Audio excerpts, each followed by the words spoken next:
You're with Amir Khan now. Amir, we have a grand opening at the Dubai Sauce Modern Grill here in Hollywood, California. Talk to us about the event. Yeah, so basically a couple of my friends own the place, and they invited me to say, can you come over? And we had a lot of people come over today, so it's good, a little bit of a promotion for this place. It's my friend's place, so I thought, you know what, let's give it a little push and give him some help and support, and that's what we basically did. So it's a good turnout today. It's been really busy, and we're just getting the word out. Now let's talk boxing. Only one ring appearance in 2016. Are we looking to have a lot more fights in 2017? Oh, definitely. Hopefully 2 fights 2017. Just had the hand operation. Hand's gonna be okay, and we just take it from there. Obviously, the fight against Canelo obviously didn't go the right way. I had the hand problem as well, so I decided to get that fixed. But I'm just blessed to be in good state of mind, and be good physically and mentally. I'm going to be back stronger, So come 2017, get 2 fights down in that year, and just take it from there. So we're looking to have at least 2 or 3 fights in 2017. Correct. Yeah, 2 to 3 fights 2017. Keep myself busy. I'm still 30. I'm only 30. I'm still young. I'm still active. I'm still hungry. So yeah, man, got some great fights ahead of me. After your loss against Canelo Alvarez, you took it like a champ. I mean, you were all smiles. How are you able to control your emotions? You know what I mean? I was doing well in the fight. I thought, in my opinion, but I just think that that one punch just obviously ended the fight, and I was a little bit upset. I lost the fight, but then again, I tested the waters. I went up a weight, and I wanted to always just kind of see what it was going to be like, me going up a weight and fighting a weight above. Obviously, it didn't work for me, so I'll never want to do that again. But I'm just happy that I went and I tested it and fought such a big name at such a high level at such a big event, which it was in America at the T-Mobile Stadium. And I know now not to go back down to my natural weight. And also, I got beat off one of the best pound-for-pound fighters in the world. In my opinion, I think Canelo is a great fighter, and I gave him a lot of respect for that. Let's talk about wanting to challenge yourself.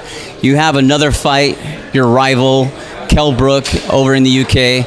That fight is being talked about for May in 2017. What are your thoughts on that fight? Because Kell Brook is another fighter that wanted to dare to be great when he fought Gennady Golovkin.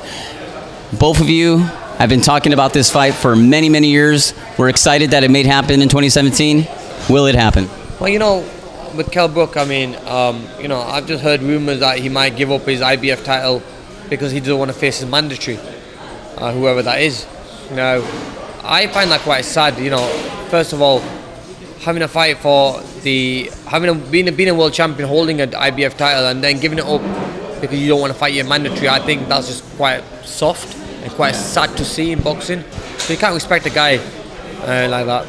If the fight happened between me and him, it happens, but I don't think it happened early 2017. It happened towards the end of 2017 because of the hand operation. But look, I want to fight him. I want to put things straight.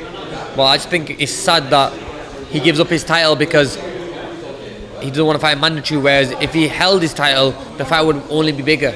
And I would like to take that title away from him. So, I mean, it's just one of them things, Kell Brook doesn't want to fight his mandatory. I forgot the guy's name. Earl Spence, yeah. And if all these people are saying that we give him a lot of credit, fine, we give him a lot of credit for fighting Triple G, but maybe he knew he was going to get beat, and he knew that no one's going to say anything bad about that fight. But now he's fighting someone at his own weight, who he knows is going to be a tough fight against. He stepped down and he said, take my title, I don't want to fight you, because he just thinks being beat off a guy at his own weight will kind of kill the fight between me and Kell Brook. So he's only going for that money fight. So, I mean, let's see. Earl Spence is the mandatory for the IBF title, the title that Kell Brook holds.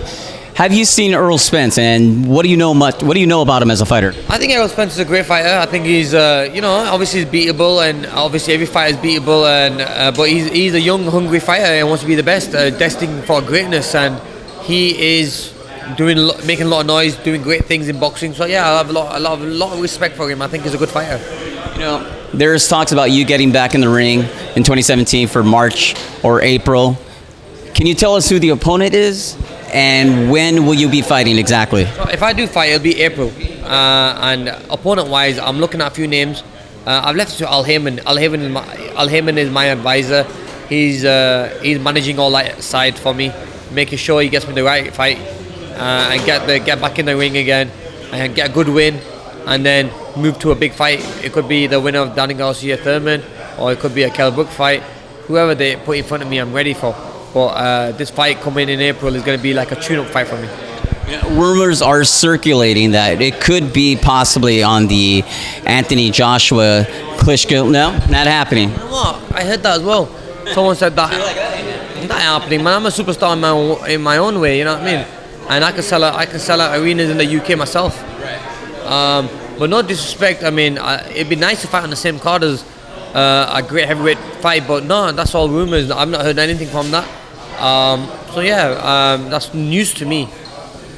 With your time away from boxing, you've been doing a lot of charity work, around the world. Talk to us about that.